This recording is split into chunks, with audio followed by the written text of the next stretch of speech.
Welcome to Beyond Disruption, where you'll learn how emerging tech is changing the world of accounting, business, and finance.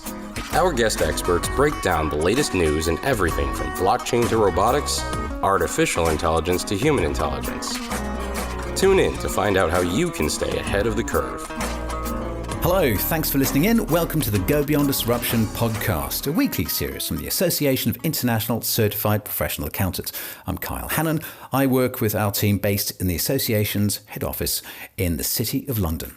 This is a podcast for any professional keen to gain global expert insights on preparing our professions for tomorrow. Helping us do just that is this week's featured guest, Joanne Pohl, who joins us from Johannesburg. Hello, Joanne. Good morning, Carl. We're really looking forward to sharing your insights in this episode, which we're calling the Little Dominoes that can topple the Empire State. It sounds interesting.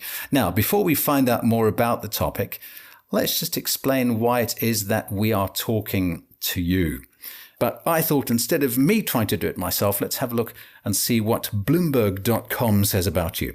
It says that in addition to your role as CFO and executive and non-executive director roles in the banking and investment world, you've held C-suite positions at Telstra Investment Holdings, Standard Chartered Bank Africa. You also headed up the finance and shared services team for Barclays Africa and the Middle East.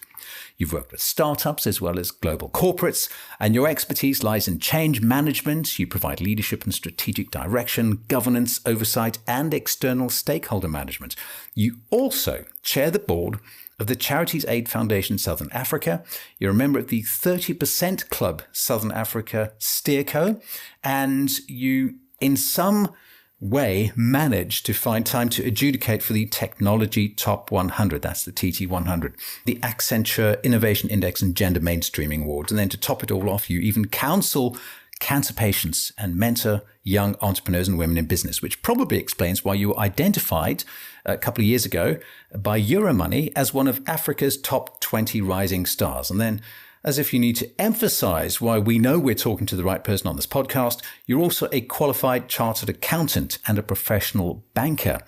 And you spoke at one of our events in your part of the world in the Finance Transformation Conference series, speaking in late 2018 in Johannesburg. So, Joanne Pohl, what else are you working on right now? How may many in the accounting profession already be aware of what you do? So I'm quite an active member in the CFO Forum for South Africa, which is a great opportunity to network with professionals like-minded and otherwise, and it's really good to get the brain juices flowing. Separately, I'm part of the MMI Lending Board, a joint venture construct that really looks at taking lending out to the bottom of the pyramid, so to speak, which is really close to my heart. And then I'm working with Sonari Capital. I'm on their advisory board, and they do some really interesting things. You'll note I've done quite a bit with entrepreneurs, and they've been women-founded actually in 2013, build sustainable and scalable and saleable businesses. So I like that. They have a 3S approach.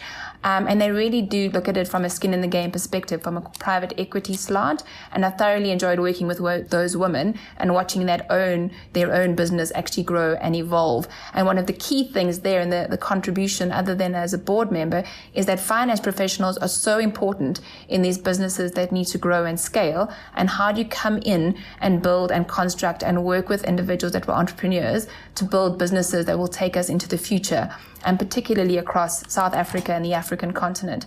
So that's another piece I've been actively involved in and thoroughly enjoyed. And then I'm one of the national or local organizing committee members of One Young World's National Young Leaders. And that really recognizes our young individuals across the continent. And it's a worldwide initiative, initially born in the US, but really about taking ideas, bringing them to life, and actually executing them on the continent to make a sustainable, ideally profitable, and ongoing difference to the lives of individuals, businesses, and communities. So those are the other pieces. If you do look them up, you'll see making an impact across the globe. That is an amazing lineup of things. And of course, with so much on your plate, you can't do everything, which is why you've recently completed a term as chair for Africa with Hansel International. I think their headquarters are here in the UK, but they do work around the world and they focus on leadership transformation, senior level recruitment, individual and team learning, as well as this business transformation you've talked about. Now, that covers tremendous scope in terms of geography as well as ambition. So what does this mean in practical terms? What does business transformation in your world actually mean? So I think I've spent most of my career and been fortunate actually in that regard, working across multiple jurisdictions, both on the continent and across the globe. A really good indication of that is my youngest son told his teacher I was a pilot. Something I need to rethink of if you talk about Women's Month and Balance for Better. And I'll talk about that a bit later, I think, in the session. But having spanned those various geographies and working out how to work both smarter and understand the different nuances in each hemisphere has been key to my career. Because the reality is your international experience needs to have local relevance. And I think what I've learned is each market is unique, from a culture to politics, religion, legislation, past experience, which is, every country has its own baggage, so to speak, local, regional, and global businesses. And the one thing that I've taken away is not that change is constant, but rather that we are human first. And each of these geographies and jurisdictions has a human element about it. So for me, my career trajectory and the lessons I've learned have spanned a lot about what I've learned with people and being able to marry my technical competence with a really valuable and probably the most valuable asset being human capital. And so making time to understand the geography I'm working in and across, recognizing at the outset how important relationships are and that the rules of engagement need to be considered in terms of the individuals you are engaging with, as opposed to from, my perspective and perception only.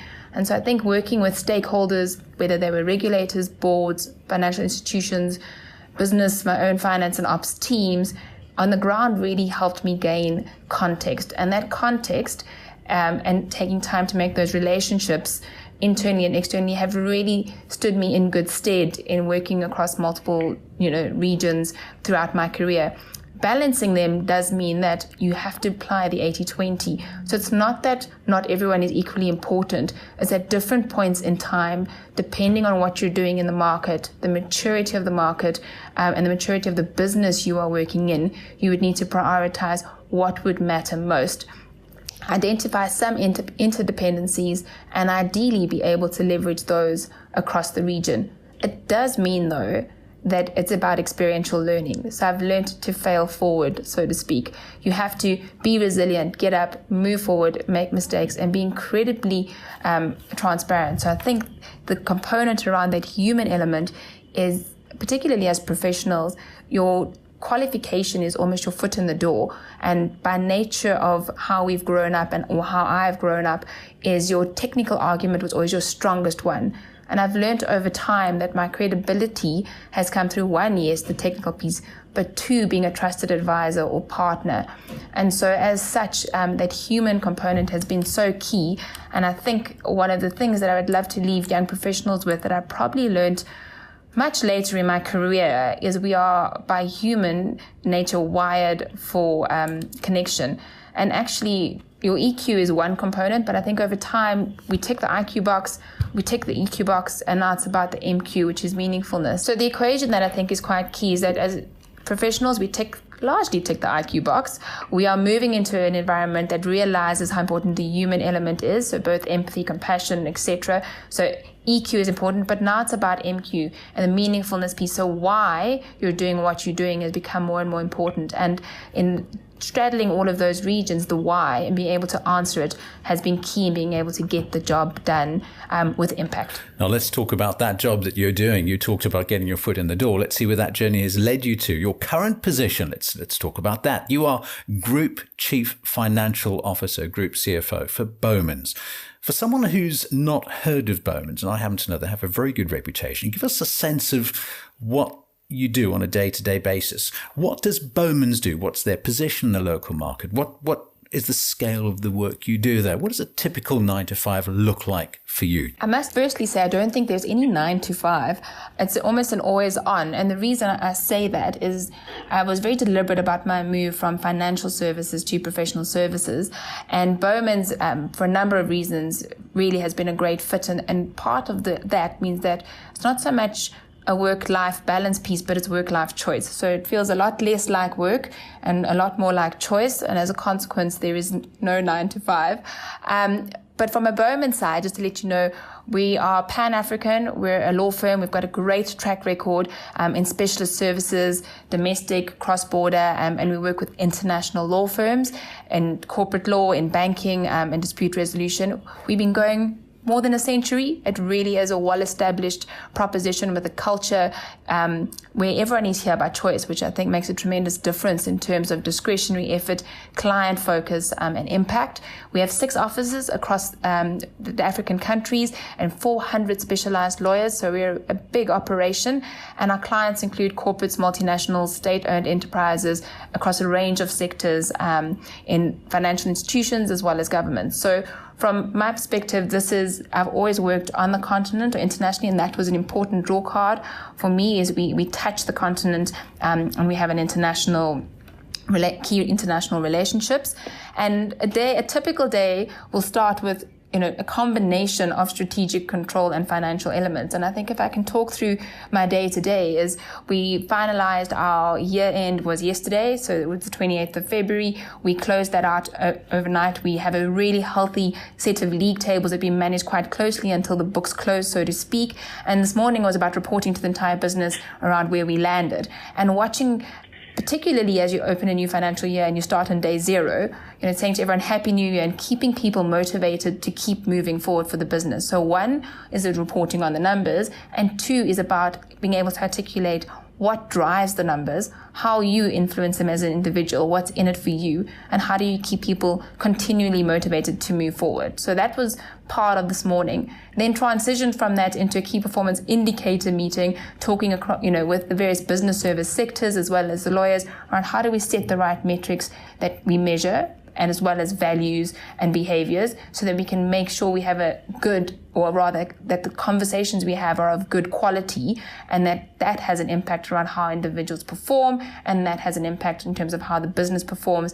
And all of that positive energy translates into the client experience. So that was the balance of today. We then have a team meeting operationally to set ourselves up around the reporting structure for the new year and what we allocate and what we do when. So I have now been soaring, so to speak, and sharing the overall message, some investor relations, key performance measures, and now I literally swooped into what we're going to do to get month end over the line.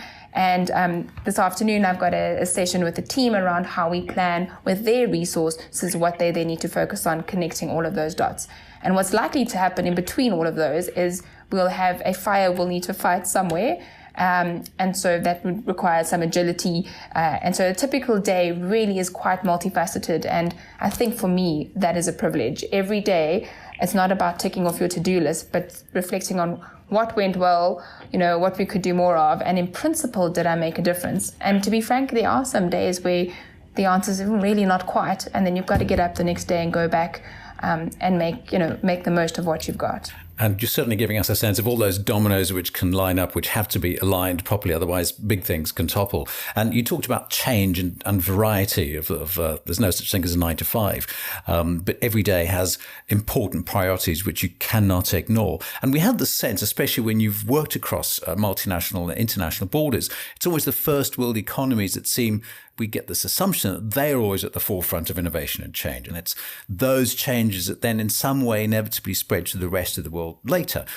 You were selected as one of Africa's top 20 rising stars a couple of years back by Euromoney. So in the last few years since 2014, when you were selected as such, what were the disruptions you've seen that impacted most on the organizations that you've worked with?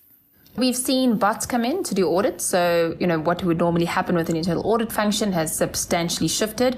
And there was a really good test case at Bidvest, and they managed to bring in a bot that did the same work that one of the big 4 auditing firms did here in the space of a day that had taken them 6 weeks. So we've seen that sense of our own internal roles and what we would do as a governance structure together with internal audit shift quite dramatically in the local market. The other component around banking and how we now, trade our own foreign currency online has changed over time. I'm showing my age, apologies. By bank confirmations are all automatic, and the ability to transact and relate and exchange information with our auditors is now in the cloud. So we've seen a tremendous number of changes and real-time reporting. So my legal team can actually see on a per hour basis what they've built, what their clients are tracking at, who's engaged with whom, what the latest new business take on matters are, where we have a potential opportunity, what the status is on that on a real-time basis. So I think the extent of access to information, the speed of information, and the change in the control environment are happening quite rapidly. And for me, what's been quite interesting is the definition of innovation itself is quite different. It used to be that one big thing, and now for us, it's anything that makes the client experience better is innovation. And in my case, client experience is talking directly to external clients. It's talking to regulators, or in my engagement with regulators, it's auditors, it's my internal customers. And so keeping that top of mind has been really important, particularly with my team, who have, some of them are very much millennials. So any change is exciting, interesting. They're open to continuously challenging the status quo. But, other individuals are waiting for that one big thing, and being able to recalibrate ourselves, so to say, and say, well, anything that makes your experience better is what I would call innovation. Okay, we've just come out of Women's History Month. So as a working professional with the experience you have, what are some of the lessons that you've taken to heart as you've progressed in your career? And what are the lessons that you think you wanted to make sure that other young entrepreneurial women may need to be taken to heart as well? I think I've got 5 things, and I'll give you a small snapshot of each, and happy to unpack it if we need to. Is lesson 1, that no woman or man is an island. Lesson 2 would be curious and courageous, and I'll explain why. Lesson 3 is an African proverb that rings true again and again around, if you want to go fast, go alone, and if you want to go far, go together, and I'll talk to that. And lesson 4 is, let go of the idea of perfection, and it has taken me years to work that out. And lesson 5 is that a woman, mother, and leader recognizes and has to recognize that our family, our inner circle, and our team is ours.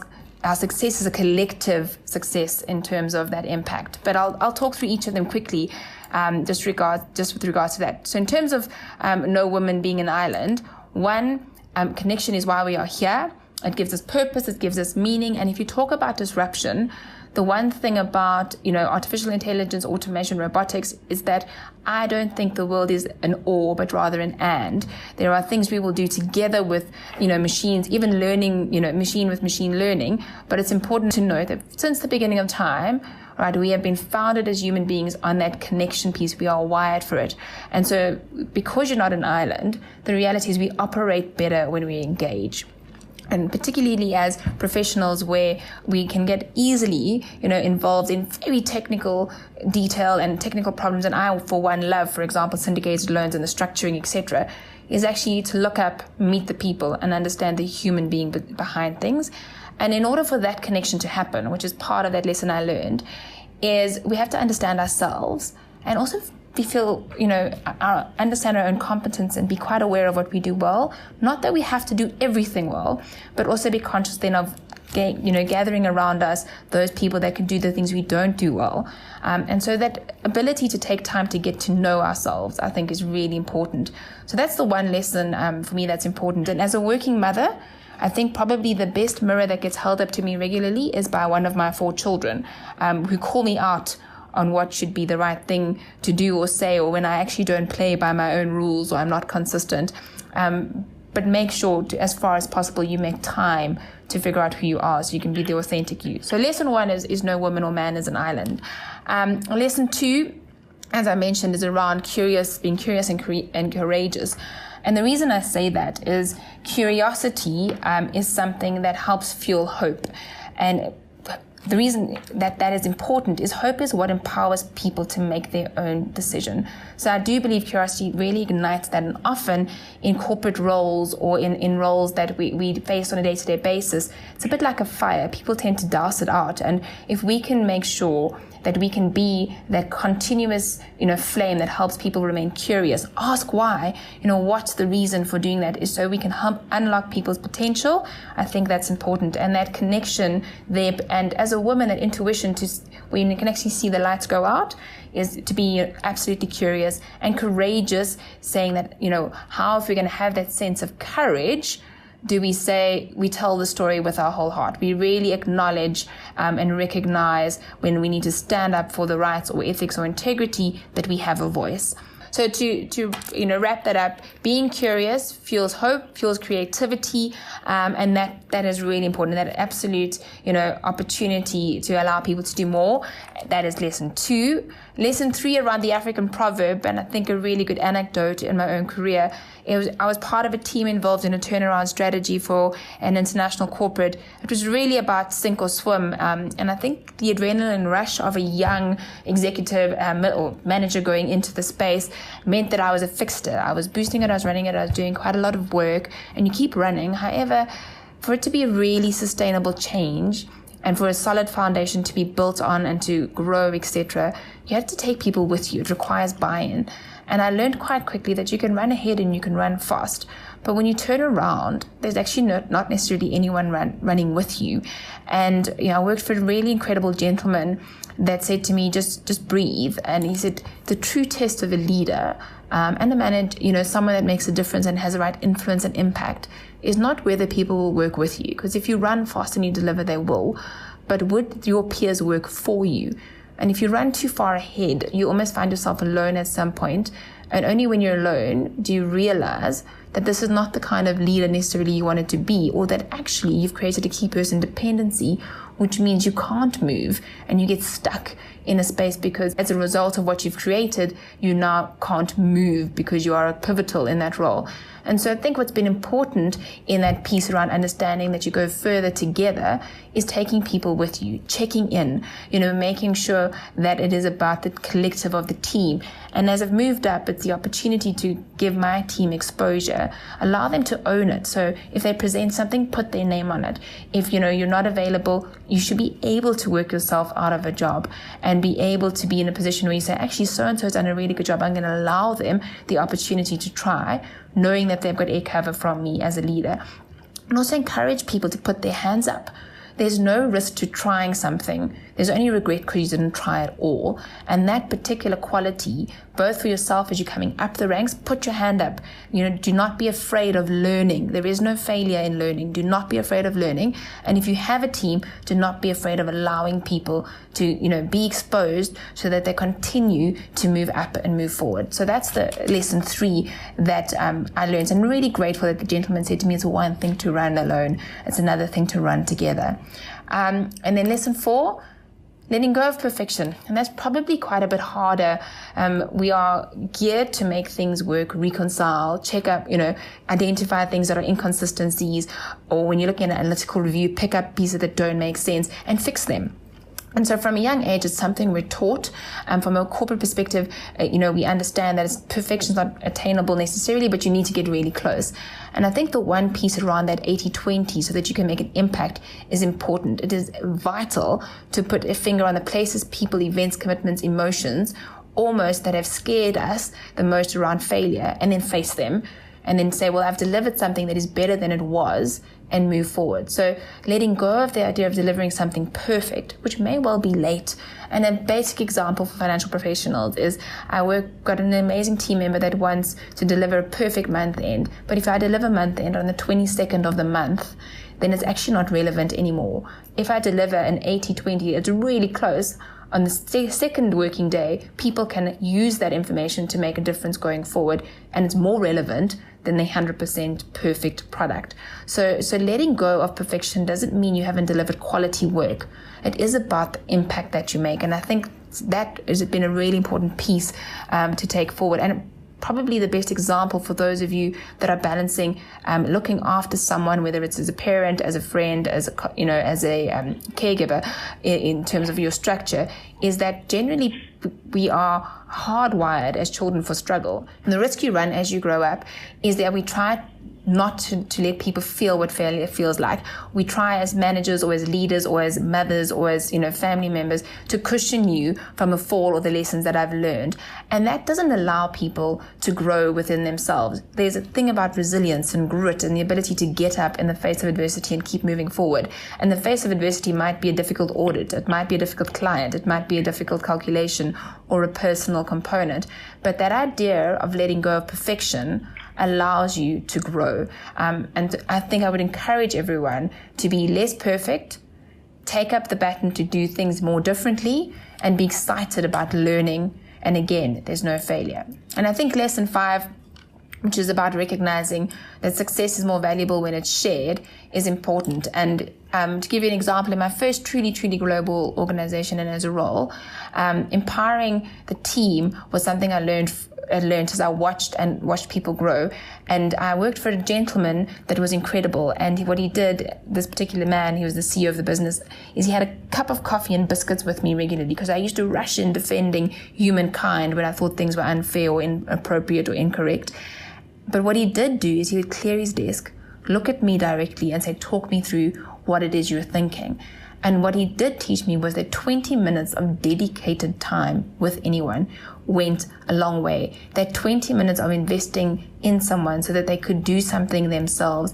You wouldn't have to review it in so much detail. You'd invest in their learning. You'd invest whether it was them learning as a manager, a team leader, a new recruit, a graduate, whether it was a family member, a friend. That dedicated time to really engage with someone built trust. That dedicated time built a culture of people wanting to exert discretionary effort. That discretionary effort resulted in more success, and success that was as a result of collectively all doing more, doing better and feeling valued was far more empowering than anything else. So the one lesson number 5 that I recognized is, as a woman, a mother, and a leader, myself, my family, my inner circle, my team, and our success is ours collectively. And that as we contribute to it and share to it, it continuously grows. It really is it's a bit like the snowball effect. You will see more and more people doing more and more, and the excitement, the optimism, and what that creates is an environment that allows people to flourish.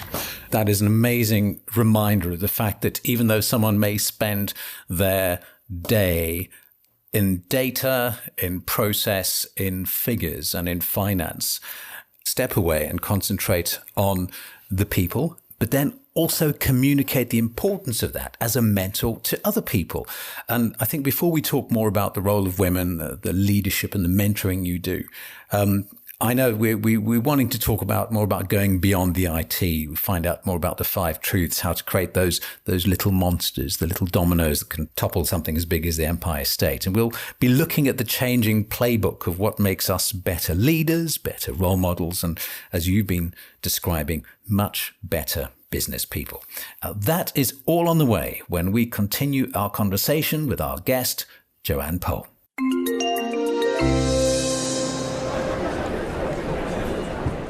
Are you ready for disruption? Join us in Chicago, Illinois, April 24th through 26th at the AICPA CFO Conference to find out. The CFO Conference keeps you at the cutting edge of the financial industry with 22 sessions developed for CFOs, by CFOs, 33 subject matter experts, and 2 professional networking sessions. It's the one event of the year specifically designed to prepare you for disruption and provide you with the opportunities to advance your career and make your mark in the C-suite world. Get $75 off when you register before March 12th and use promo code CFO19 for an extra $75 off for a total savings of $150. But don't worry, if you're hearing this podcast after March 12th, you can still use promo code CFO19. And if you can't attend the CFO conference in person, you can still join us online so you don't miss out, with all of our exclusive sessions streamed live in real time straight to your computer or mobile device. You'll also have access to remote networking, chat rooms, handouts, and slides, just as if you were there with us on site. Register today at aicpastore.com/CFO And we'll look forward to seeing you at the 2019 CFO Conference. This is the Go Beyond Disruption podcast. Let's pick up on my last question with my guest who joins us from Johannesburg, South Africa, Group CFO for Bowmans Law, Joanne Pohl. Now, Joanne, we talked about clearing up some misconceptions about how companies can work with people in the tech context at corporate level. So let's reel that in a bit. You've seen and done a lot in the field, and you've had some revelations of your own, and you've talked about some of the 5 truths. I really liked what you said about IQ and EQ, but you talked about the MQ, the meaningfulness quotient. And you said connection is why we are here, what gives us meaning.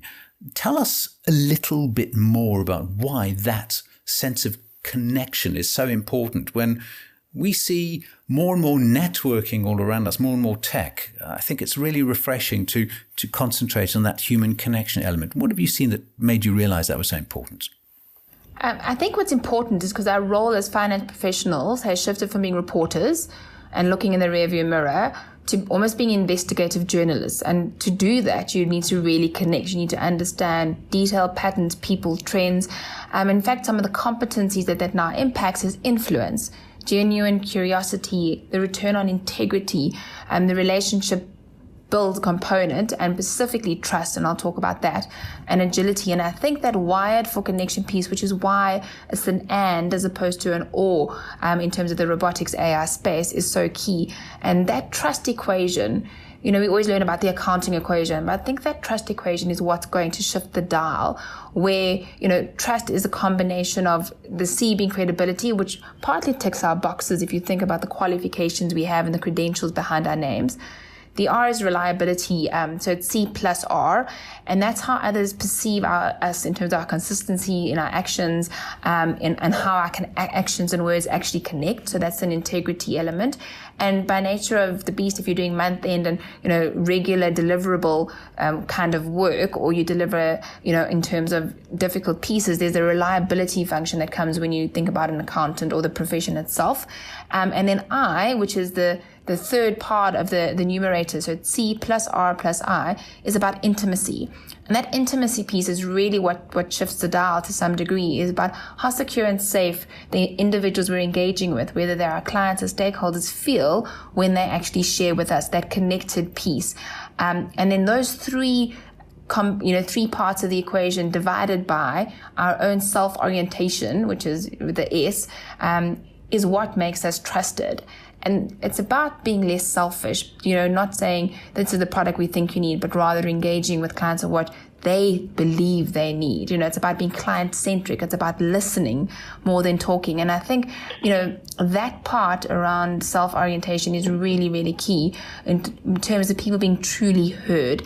And being truly heard requires a connection. And that MQ piece requires connecting with meaning, with, real intention. And meaningfulness then talks to purpose. And purpose then talks to, at the moment, everyone's saying there's purpose before profit, or rather purposeful profit makes it sustainable. And so that equation, so I'd almost in my case with my teams, it's about the accounting equation. Cannot get it wrong, make sure the debits and credits all line up and it works out well. But then the trust equation around connectedness is a really important takeaway.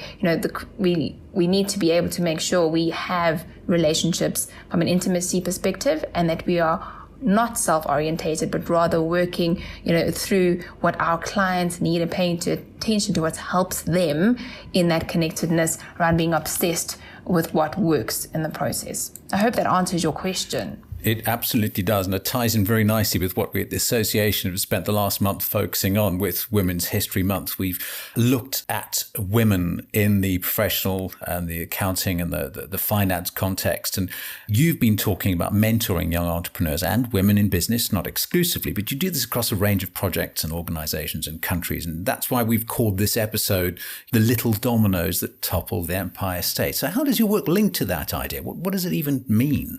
I'm still a nerd. Let's start with that. And I'm a proud nerd, okay? The domino effect is really about physics.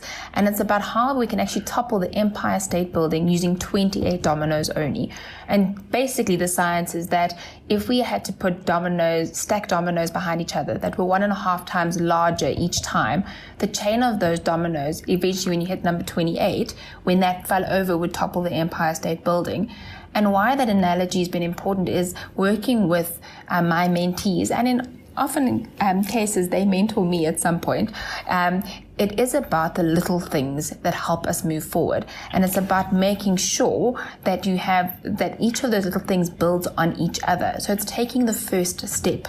If you're not, if financial acumen is not your strength as an entrepreneur, how do you take the first step in understanding your cash flow?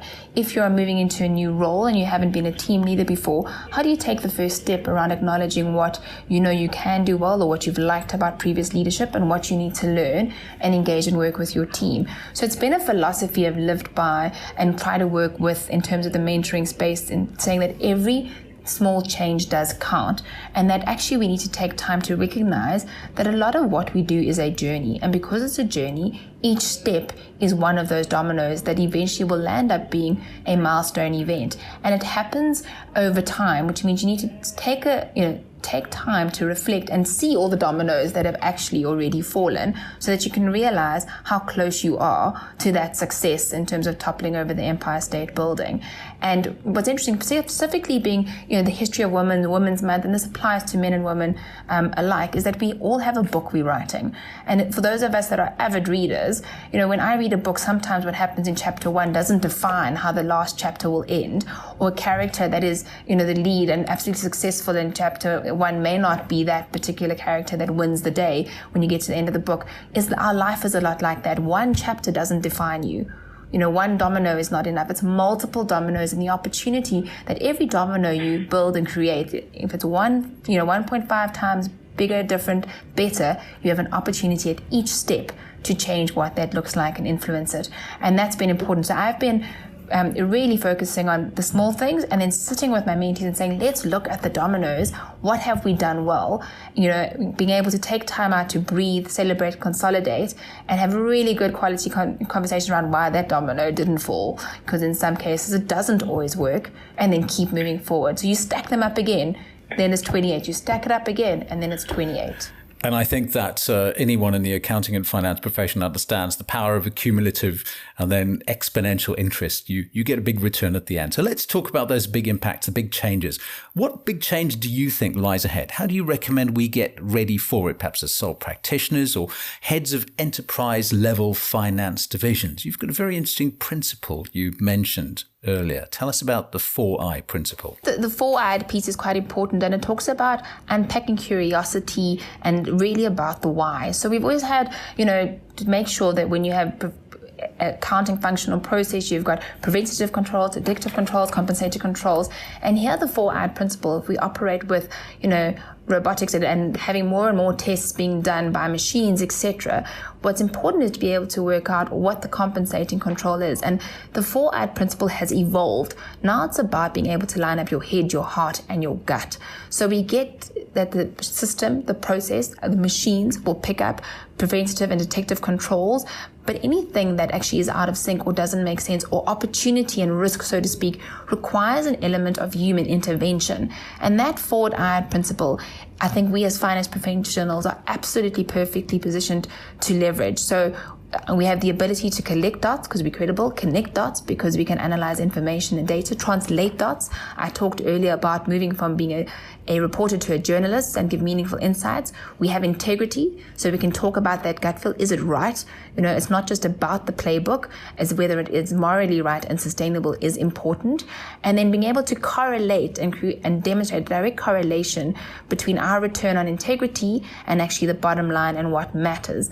And so that 4I principle uses our eyes, so our head, our heart, and our gut. And in fact, what's really important around the psychology behind that is that Simon Sinek's book is a good example around starting with why, is about how to inspire people to take action with purpose, because they need to be genuinely interested in what they're doing. So I do think the world is substantially different, but I think the change is positive, and the opportunity to take our core skills as professionals and evolve them so that they remain relevant talks to our ability. We're a little bit like a Garmin or Waze or Google Maps, is we have to recalibrate all the time. And that's what that particular skill allows us to do. The 4-eyed principle is about getting, not just seeing with our eyes, but the other brains, head, heart, and gut. So if people need some pointers on this, or perhaps to find out more about you and your work at Bowmans in particular, where would you recommend they look? So LinkedIn is always great. There are regular updates from a social media perspective and really interesting articles and structures. Then I spoke, as you mentioned, at the AIPC conference. There's also the Finance in Durban that's happening in October here in South Africa. And then just really to reach out on LinkedIn, on a number of media platforms, and happy to connect, because I think sometimes it's really good to be able to say, listen, what I heard intrigued me. Can you share more? And in my experience so far as a professional and personally, whenever I've reached out to someone, they've never said no. They've gone, oh yes, I'd love to connect. What about this reading? What about that sort of material? And so that I would almost encourage individuals not just to go do your own reading and research and put your hand up, but reach out. And if it's not something I can help you with, or I have, limited knowledge, or I've got an incredible network and happy to connect you with the right person about what it is in this particular podcast that has struck a chord with you. And what's one message you'd like to leave for accounting and finance professionals to help them get beyond that next disruption? Enable a learning environment if you can. It needs to be actively fostered for yourself. Make time to learn, to read, to be interested, as well as for your teams. And with that, there are a few tips. 1, be informed, have enough information and context to truly execute. Be engaged, so fully present. Interact across the teams, and allow yourself to learn. And if loosely translated, fail forward. And in fact, a wise team member once shared with me his grandfather was a retired school principal, and throughout his career, he applied one rule. He never used the word wrong.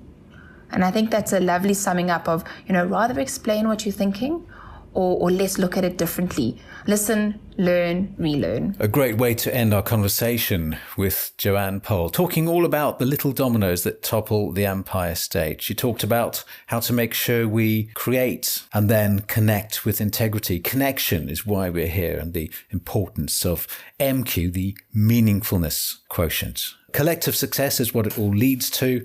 And we'd like to thank Joanne Pohl, joining us from Johannesburg, for helping us on our journey towards understanding curiosity about the tech that we're facing can fuel hope for our continued place in it. Just in terms of that, I think what is key, my last statement, is to be willing to unlearn, learn, relearn, and be open to engaging.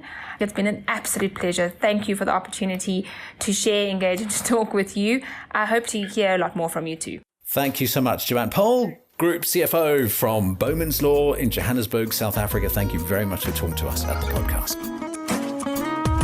Thanks for listening to this episode of Beyond Disruption, brought to you by the Association of International Certified Professional Accountants.